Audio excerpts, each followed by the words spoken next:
The Canadian Prime Minister declined any further comment in the course of the day, leaving it to his foreign minister to reiterate Canada's position in the ongoing argument about trade tariffs.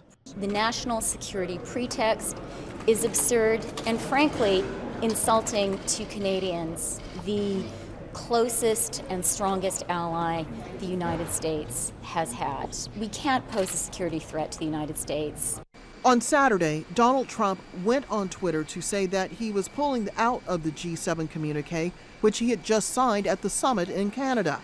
On Sunday, his trade advisor, Peter Navarro, then doubled down on the criticism of Justin Trudeau, saying, quote, "There is a special place in hell for any foreign leader that engages in bad faith diplomacy with President Trump and then tries to stab him on the way out the door." Meantime, the German Chancellor Angela Merkel said that she was both sobered and depressed to learn that the president had such a negative view of the G7 communique, but that it would not dissuade her and other members of the European Union from imposing their own retaliatory tariffs on the United States. The U.S. has recently announced it's going to impose tariffs of up to 25% on European steel and aluminium imports to the United States.